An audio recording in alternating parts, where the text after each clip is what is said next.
தமிழ் உறவுகளுக்கு வணக்கம். இது உங்கள் கணேஷ். ஆஹ் நம்ம எல்லாருக்கும் தெரியும், தமிழ்நாடு ரிசல்ட்ஸ் வந்து 40 அவுட் ஆஃப் 40. ஸோ அதனால வந்து திமுக வந்து இன்னைக்கு ரொம்ப ஒரு உத்வேகத்துல இருக்கிறாங்க. ஸோ அதனால வந்து முப்பெரும் விழா அப்படின்னு சொல்லி கோயம்புத்தூர்ல வந்து இன்னைக்கு கொண்டாடுறாங்க. அந்த முப்பெரும் விழா அப்படின்றது வந்து என்ன அப்படின்னு நம்ம வந்து பார்த்தோம் அப்படின்னா வந்து 40க்கு 40 வெற்றி விழா, அதுதான் வந்து நம்பர் ஒன். நெக்ஸ்ட் வந்து கலைஞர் நூற்றாண்டு, அது ரெண்டாவது. அதுக்கப்புறம் ஸ்டாலினுக்கு நன்றி என் பாராட்டு. இது 40க்கு 40 எடுத்ததுக்காக வந்து ஸ்டாலினுக்கு நன்றி, நம்மளோட சிஎம் ஸ்டாலின் அவர்களுக்கு நன்றி அப்படின்னு சொல்லி இந்த மூணுத்தையும் கம்பைன் பண்ணி முப்பெரும் விழா அப்படின்ற மாதிரி அவங்க வந்து இன்னைக்கு சித்தரிச்சிருக்கிறாங்க. அது எங்க நடக்க போகுது அப்படின்னு நம்ம வந்து பார்த்தோம் அப்படின்னா வந்து கோயம்புத்தூர் கொங்குல வந்து நடக்க போகுது. ஸோ அதனால வந்து எதுக்கு கொங்கை வந்து ஸ்பெசிஃபிக்கா தேர்ந்தெடுத்திருக்காங்கன்னு நம்ம நம்ம யோசிச்சு பார்த்தாலுமே, ஆஹ் ஏன்னா வந்து எப்பவுமே Kongu is one place where டிஎம்கேனால வந்து எப்பவுமே பெனிட்ரேட் பண்ணவே முடியலன்னு நான் வந்து சொல்லும்போது, எந்த ஒரு எலெக்ஷன் நடந்தாலும் அது எப்பவுமே வந்து அதிமுக சைடு தான் நிறைய போகிறத வந்து நம்ம வந்து பார்த்துருக்குறோம். இப்போ கொஞ்சம் கொஞ்சமா வந்து அந்த கொங்கே வந்து பாஜக சைடும் கொஞ்சம் நகர்கிறதோ அப்படின்ற ஒரு சந்தேகமும் வருது. நமக்கு எல்லாருக்கும் தெரியும், அண்ணாமலை அவர் கோயம்புத்தூர்ல இருந்து போட்டி போட்டாரு. இன்ஃபேக்ட் அண்ணாமலை வெற்றி பெறுவாரா பெற மாட்டாரா அப்படின்றது தான் வந்து அரசியல் விமர்சகர்களோட பெரிய ஒரு கேள்விக்குறியா இருந்தது இந்த 2024 எலெக்ஷன்ல. ஆஹ் நானும் பர்சனலாவே வந்து சரி, அண்ணாமலை வந்து இவ்வளோ 3 வருஷத்துல இவ்வளோ பெரிய ஒரு ஒரு வளர்ச்சியை வந்து கண்டிருக்கிறாரு ஆஸ் அ பர்சனல் லீடரா. ஐபிஎஸ்ஆ இருந்தாரு, ஐபிஎஸ் விட்டு அரசியலுக்கு வந்தாரு, அரசியல்ல இருந்து எந்த கட்சிக்கு போவார்னு தெரியல, ரஜினி கட்சிக்கு போவாரா அப்படின்ற மாதிரி இருந்த பட்சத்துல கடைசியில வந்து பிஜேபியில வந்து ஜாயின் பண்ணாரு. அவர் வந்ததுல இருந்து வந்து எப்பவுமே தடாலடியான அரசியல், ஒரு யாருக்கும் பயப்படாத ஒரு அரசியல். ஏன்னா ஐபிஎஸ்ஆ இருந்தாரு அப்படின்றதுனால திமுகக்கு ஒரு சவாலாகவும் இருந்தாரு அப்படின்ற மாதிரி தான் நம்ம சொல்ல வேண்டியதா இருக்கு. இன்னைக்கு அதிமுக கிட்டேருந்து பிரிஞ்சு வந்து அவரு வந்து நாங்க வந்து அதிமுகக்கு எந்த அளவுக்கும் சளைக்காதவர்கள் அப்படின்ற மாதிரியும் வந்து கோட்பாடுகள் எடுத்து வச்சிட்டு இருக்கிறாரு. இன்னைக்கு திமுகக்கு எதிரி வந்து நாங்க தான், அதிமுக கிடையாதுன்னு அவரு சொல்றாரு. ஸோ அந்த அளவுக்கு ஒரு வளர்ச்சி. அதே மாதிரி வந்து பாஜகவோட வளர்ச்சியை நம்ம வந்து பார்க்கணும். எப்பவுமே வந்து போன 2019 எலெக்ஷன்ல வந்து 3.1%, இந்த வாட்டி 11%. இந்த 11% யாரால கொண்டு வர முடிஞ்சது அப்படின்னா நிச்சயமா அண்ணாமலையினால தான் அப்படின்றதுல வந்து சொல்றதுக்கு எனக்கு வந்து எந்த ஒரு கஷ்டமும் கிடையாது. அது சொல்றதுனால வந்து நிறைய பேர் என்னை வந்து திட்டவும் செய்கிறார்கள். எப்படி அப்படி சொல்ற அப்படின்னு. ஏன்னா வந்து அது வந்து is become a tall leader, இதுல வந்து மாற்று கருத்தே கிடையாது. நம்ம இன்னைக்கு பாக்குறோம், திருமாவளவனை பாக்குறோம், வைகோவை பாக்குறோம், மிஸ்டர் வைகோவை பாக்குறோம், திருமாவளவனை பாக்குறோம்.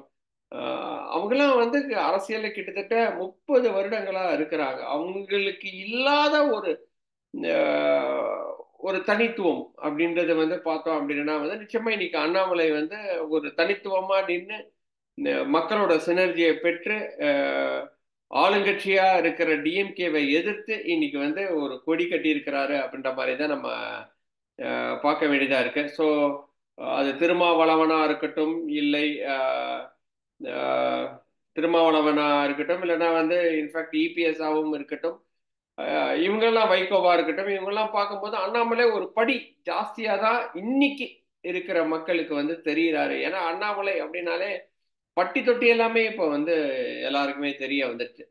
ஸோ அவர் வந்து எங்க ஃபோக்கஸ் பண்றாரு அப்படின்னு வந்து பார்த்தோம் அப்படின்னா வந்து கொங்கு இடத்த தான் ரொம்ப ஃபோக்கஸ் பண்றாரு. ஏன்னா வந்து அவரு வந்து கொங்குலேருந்து தான் வந்து வந்திருக்கிறாரு. ஸோ கொங்குல வந்து நல்ல ஃபேமஸா இருக்கிறாரு. ஸோ கொங்குல தான் இந்த வாட்டி நின்னாரு. நின்று தோத்துட்டாரு. But that's a different factor. But இருந்தாலும் வந்து 3 லட்சம் ஓட்டு மேல வந்து எடுத்திருக்கிறாரு. ஸோ அதனால வந்து கொங்க வந்து நாங்க திருப்பி கேப்சர் பண்ணிட்டோம், டிஎம்கே வந்து திருப்பி கேப்சர் பண்ணிருச்சு அப்படின்ற ஒரு சொல்லாமல் சொல்லும் டிஎம்கே அப்படின்ற மாதிரி தான் நம்ம வந்து பார்க்க வேண்டியதா இருக்கு. சொல்லாமல் சொல்லும் டிஎம்கே அப்படின்னு சொல்லிட்டு இன்னைக்கு வந்து அந்த முப்பெரும் விழாவை வந்து இன்னைக்கு கோயம்புத்தூர்ல வந்து கொண்டாடுறாங்க. மிக பிரம்மாண்டமா தான் இருக்க போகுது. அதுல எந்த ஒரு மாற்று கருத்தும் கிடையாது. அதே மாதிரி கோயம்புத்தூர் அண்ட் கொங்கு வந்து இனிமேல் வந்து அது திமுகவோட கோட்டை அப்படின்ற மாதிரி தான் வந்து அவங்க வந்து மார்த்தட்டி சொல்லுவாங்க. ஏன்னா 40க்கு 40 வாங்கிட்டாங்க இல்லையா. அதே மாதிரி வந்து அதாவது வந்து கொங்கு மாநிலத்துல வந்து 2021 எலெக்ஷன்லயே வந்து நம்ம வந்து பார்த்தோம் செந்தில் பாலாஜியோட இன்ஃப்ளூயன்ஸ் எப்படி இருந்துச்சு அப்படின்னு சொல்லிட்டு அரவங்குறிச்சியிலேயே வந்து இந்த அண்ணாமலையை தோக்கடிச்சாரு செந்தில் பாலாஜி. பட் தோத்ததுக்கு நிறைய காரணங்கள் சொன்னாலுமே நிறைய காரணங்கள் சொல்லாமே தோத்தது தோத்தது தான் அப்படின்ற மாதிரி நம்ம பார்த்தாலும் இன்னைக்கு பாஜக ஒரு எக்ஸ்ட்ரீம் லெவலா வளர்ந்துட்டு இருக்கு அப்படின்ற சொல்றதுல வந்து எந்த ஒரு மாற்று கருத்துமே கிடையாது. 11% இஸ் ஆசம். சீமானெல்லாம் கிட்டத்தட்ட கட்சி தொடங்கி 10 வருஷம் ஆக போகுது. 10 வருஷம் ஆகல, இன்னும் 8% தான் இருக்கிறாரு. ஆனா இவர் வந்து 11% வரைக்கும் வந்துட்டாரு. பட் மேல சென்ட்ரல்ல பிஜேபி ஆட்சி புரியறதுனால வந்து எல்லா சப்போர்ட்டும் அண்ணாமலைக்கு கிடைக்குது. So again coming back to the point என்ன அப்படின்னா வந்து திமுக வந்து அவங்களோட முப்பெரும் விழாவை கொங்குல வந்து இன்னைக்கு கொண்டாட போறாங்க அப்படின்றது தான் வந்து இன்னைக்கு நியூஸ். அப்படி கொண்டாடும் போது அவங்க என்ன சொல்றாங்க அப்படின்னா வந்து 2026 வந்து 200+ சீட்டு நம்ம வந்து எடுக்கணும், அதுக்கு வந்து நம்ம வந்து வழிவகுக்கணும் அப்படின்ற மாதிரி இன்னைக்கு பேச்சுக்கள்லாம் நிலவ ஆரம்பிச்சிருச்சு. ஸோ இன்னைக்கு நம்ம பேச போறது இந்த முப்பெரும் விழாவை பத்தி கிடையாது. திமுக இன்னைக்கு வந்து 200 சீட்ஸ் பிளஸ் வந்து 2026 எடுக்கிறதுக்கு வாய்ப்புகள் இருக்கா இல்லையா அப்படின்றத பத்தி தான் நம்ம வந்து பேச போகிறோம். ஸோ நம்ம ஒரு சினாரியோ எடுப்போம். இன்னைக்கு ஸ்டேட்டஸ்கோ இன்னைக்கு இருக்கிற நிலைமைக்கு நம்ம வந்து இன்னைக்கு எலெக்ஷன் நடந்துச்சு அப்படின்னா திமுக 200+ சீட்டை எடுப்பாங்களா மாட்டாங்களா? இன்னைக்கு நம்ம பார்த்தோம் அப்படின்னா வந்து டிஎம்கே அவங்க வந்து ஒரு கூட்டணியோட இருக்கிறாங்க. யாரு அப்படின்னும் போது காங்கிரஸ் இருக்காங்க, பிசிகா இருக்காங்க, அதுக்கப்புறம் வந்து திமுக இருக்கிறாங்க.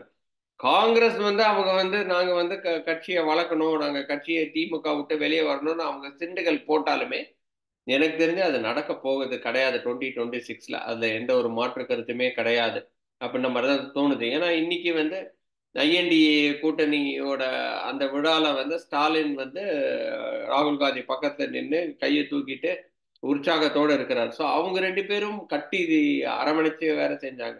ஸோ அப்படி கட்டி அரவணைச்சிருக்கிற ஒரு ஆள் வந்து இன்னைக்கு வந்து திடீர்னு வந்து விட்டுட்டு போவாங்களா? நிச்சயமா விட்டுட்டு போக மாட்டாங்க அப்படின்ற மாதிரி தான் எனக்கு தோணுது. ஸோ அதனால வந்து காங்கிரஸ் அங்கேயே தான் இருக்கும். அதே மாதிரி விடுதலை சிறுத்தைகள் அவங்களும் வந்து அதிமுக பக்கம் போறதுக்கு வாய்ப்பே கிடையாது அப்படின்ற மாதிரி தான் இருக்கு. ஸோ இந்த சைட்ல அப்படியே இன்டாக்டா தான் இருக்க போகுது இல்லையா? இப்ப இந்த சைடு அப்படின்னு பாஜக சைடு நம்ம வந்து பார்த்தோம் அப்படின்னா வந்து பாஜக வந்து இன்னைக்கு ஏற்கனவே வந்து பாட்டாளி மக்கள் கட்சியோட ஒரு துணையோட தான் இருக்கிறாங்க. அப்போ அவங்க துணையோட இருக்கும்போது இன்னைக்கு நம்ம வந்து பார்த்துட்டோம். ஏற்கனவே அன்புமணி ராமதாஸ் வந்து களங்கங்கள் இல்லாத தமிழ்நாடு அப்படின்னு வேற சொல்லிட்டாரு. ஸோ அப்படின்னாலே நமக்கு தெரியுது அவங்க வந்து இந்த வாட்டி பிரிஞ்சு வர மாட்டாங்க அப்படின்ற மாதிரியும் நமக்கு தெரியுது. இந்த விக்கிரவாண்டி தேர்தலையே பாஜக பிளஸ் பாட்டாளி மக்கள் கட்சி தான் முக்கால்வாசி நிக்க போறாங்க. ஸோ அதுலயே வந்து நம்ம வந்து தெரியுது அவங்க வந்து ஒரு ஒரு ஒரு அலையன்ஸை ஃபார்ம் பண்ணி அவங்க வந்து ஃபார்மிடபிளா இந்த சைட்ல நிக்க போறாங்கன்றது நமக்கு தெரிஞ்சிச்சு. இந்த சைட்ல அதிமுக அண்ட் தேமுதிக தனிமையா தான் இருக்கிறாங்க. அதிமுக வந்து எப்படியாவது வந்து காங்கிரஸ் இழுக்க முடியாதா, எப்படியாவது வந்து விடுதலை சிறுத்தைகளை இழுக்க முடியாதான்னு அவங்க வந்து ட்ரை பண்ணிக்கிட்டே தான் இருக்கிறாங்க.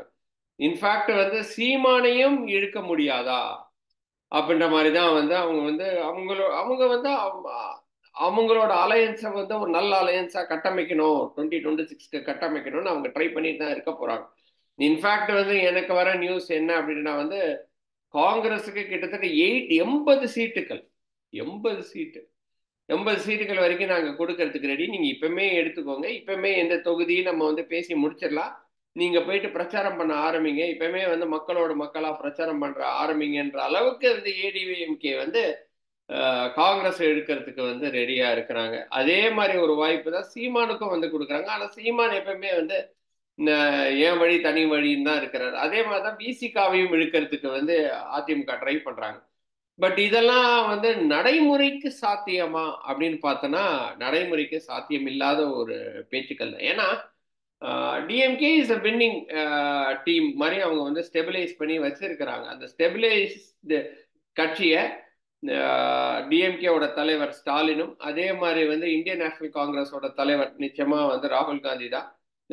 கார்கேன்னு சொன்னாலுமே ராகுல் காந்தி நல்ல ஒரு நட்புறவுல இருக்கிறாங்க. அந்த நட்புறவு வந்து நிச்சயமா வந்து பிரிஞ்சு போகாது அப்படின்னு தான் வந்து எனக்கு தோணுது. ஸோ அதனால அந்த நட்பு அப்படியே இருக்கும். அந்த நட்பு தான் வந்து தமிழ்நாட்டில் இந்த சைடில் வந்து இருக்க போகுது. ஸோ அதிமுக வந்து தேமுதிமுகவோட இருக்கும். அதுக்கப்புறம் வந்து நமக்கு வந்து ரொம்ப முக்கியமானது வந்து என்னன்னா விஜய் இந்த கணக்குல வந்து விஜயும் உள்ள வரப்போறாரு. விஜய் வந்து எந்த மாதிரி ஒரு கோட்பாடு கொள்கைகளோட வரப்போறாருன்னு நமக்கு தெரியல. ஸோ அதனால வந்து அவரும் சீமானும் சேர்றதுக்கு ஒரு வாய்ப்பு இருக்கா அப்படின்ற மாதிரி தான் வந்து பேசிட்டு இருக்காங்க. எனக்கு தெரிஞ்சு அதுக்கு வாய்ப்பு இல்லை அப்படின்னு தான் வந்து என்ன, ஏன்னா வந்து அஹ், என்னை பொறுத்த வரைக்கும் சீமானோட யாருமே இருக்க முடியாது அப்படின்றது தான் வந்து என்னோட கருத்து. ஏன்னா அவர் பேசுற பேச்செல்லாம் வந்து அஹ், அது அது வந்து அவர் விஜய் மாதிரி வந்து ஒரு புதிய நபர் வந்து அரசியலுக்கு வராரு அப்படின்னா தம்பி என் கூட தான் இணையணும் அப்படின்னு சொல்லுவாரு. அப்புறம் இணைஞ்சிட்டு யார் யாருக்கு எவ்வளவு சீட்டுகள் எப்படி அவங்க, ஏன்னா இவங்களோட கோட்பாடு வேற, இவரோட கோட்பாடுக்குள்ள யாருமே உள்ள வர முடியாது சீமானோட கோட்பாடுக்குள்ள. ஸோ அதனால அது மிக ஒரு கடினமான ஒரு விஷயமா தான் நான் பாக்குறேன். ஸோ அதனால சீமான் தனியா தான் நிப்பாரு. விஜய் வந்து எந்த எந்த இடத்துக்கு போக போறாரு அப்படின்றது வந்து நமக்கு தெரியல. ஏன்னா வந்து அவர் நிச்சயமா திமுகவுக்கு போக மாட்டார். ஏன்னா 40க்கு 40 எடுத்த திமுகவையும் அவருக்கு வந்து வாழ்த்து சொல்லல. அதே மாதிரி வந்து அண்ணாமலைக்கும் வாழ்த்து சொல்லல இந்த வாட்டி. ஆனா வந்து விசிகாக்கு வாழ்த்து சொல்லியிருக்கிறாரு. சீமான் நாம் தமிழருக்கும் வாழ்த்து சொல்லியிருக்காரு. ஏன்னா வந்து அவங்களுக்கு அங்கீகாரம் பெற்ற கட்சி ஆயிடுச்சு இல்லையா.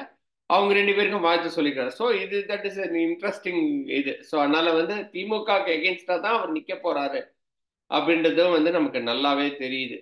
ஸோ இப்படி இருக்கிற பட்சத்துல இப்ப இவங்கெல்லாம் இப்படிதான் நீ இருக்க போறாங்க அப்படின்ற மாதிரி நம்ம வந்து எடுத்துக்கிட்டோம் அப்படின்னா ஒன்லி யூசிங் பியூர் மேத்தமேட்டிக்ஸ் தான் நான் வந்து சொல்றேன் நான். ஓகேங்களா, நான் இதே மேத்தமேட்டிக்கல் சுச்சுவேஷன் தான் வந்து நான் வந்து 2024 எலெக்ஷன் தமிழ்நாடுக்கு சொன்னேன். தமிழ்நாடுக்கு நான் சொல்லும் போது DMK full sweep, maybe 1 or 2 seats. நாங்க வந்து எக்ஸிட் போல்ஸ் வந்து நாங்க வந்து பண்ணல. அதனால வந்து என்னால வந்து லாஸ்ட் மினிட்ல என்ன எனக்கு அந்த அளவுக்கு ஃபண்டிங் இல்லை. நான் ஒரு சாதாரண ஒரு ஒன் மேன் பார்ட்டி தான் நான். One man one voice Tamil தான், நீங்க வந்து உங்களுக்கு தெரியும். ஸோ அதனால வந்து என்னால் வந்து எலெக்ஷன் பக்கத்தில் வரும்போது என்னால் ஃபண்ட் பண்ணி அந்த அளவுக்கு பண்ண முடியல. ஸோ அதனால வந்து என்னால் கோயம்புத்தூர் இந்த மாதிரி 1 2 ஸ்டார் கேண்டிடேட்ஸ் இருக்கிற ஏரியாஸ் வந்து என்னால் கம்ப்ளீட்டாக திருப்பி லாஸ்ட் மினிட்ல பார்க்க முடியல. அதே மாதிரி எக்ஸிட் போல்ஸும் எடுக்க முடியல. ஸோ அதனால வந்து 1 or 2 சீட்ஸ் பிஜேபிக்கு வரலாம். அதுவும் வந்து அந்த ஸ்டார் கேண்டிடேட்டோட வேல்யூ.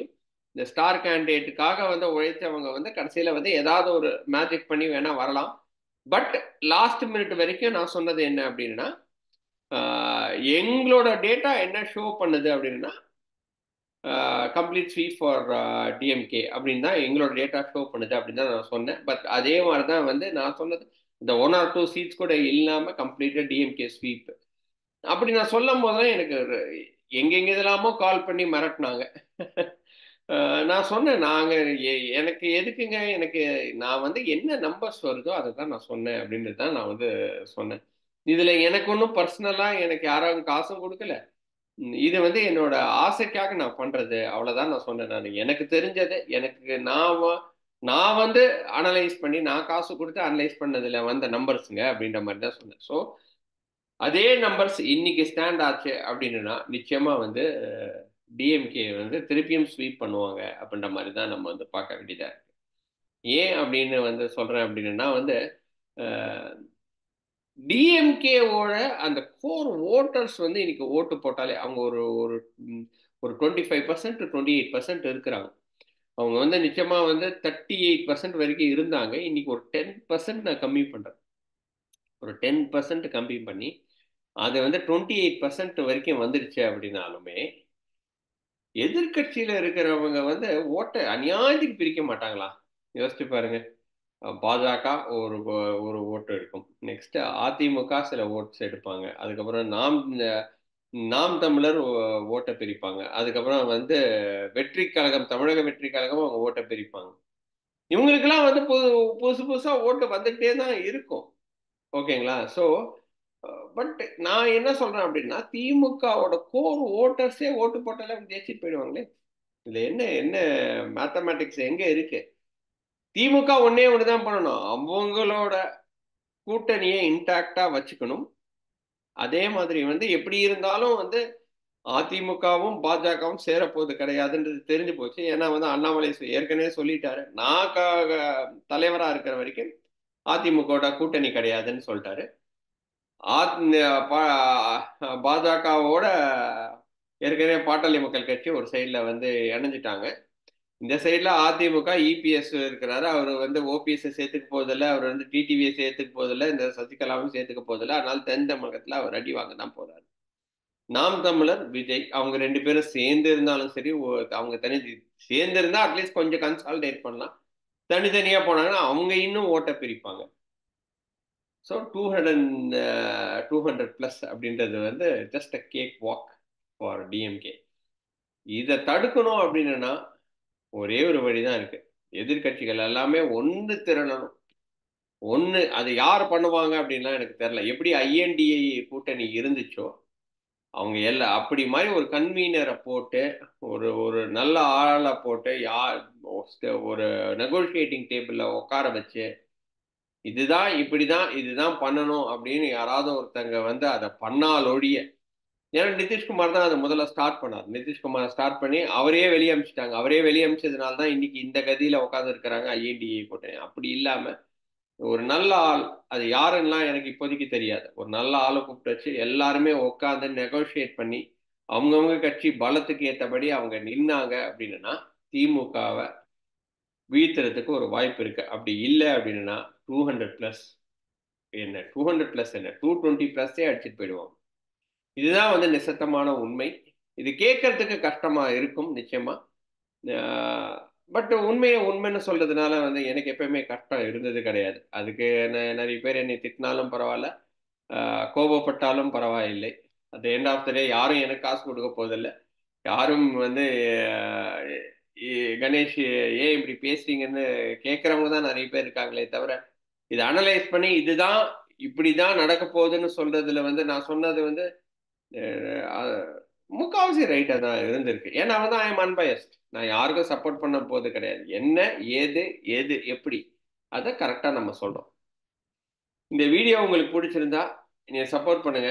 ஒரு லைக் போடுங்க, ஒரு ஷேர் போடுங்க, இல்லடா சப்ஸ்கிரைப் பண்ணுங்க. அவ்வளவுதான். வேற வேற எந்த ரிக்வெஸ்டும் கிடையாது. இன்னொரு வீடியோவில் சந்திக்கிறேன். அதுவரை நன்றி, வணக்கம்.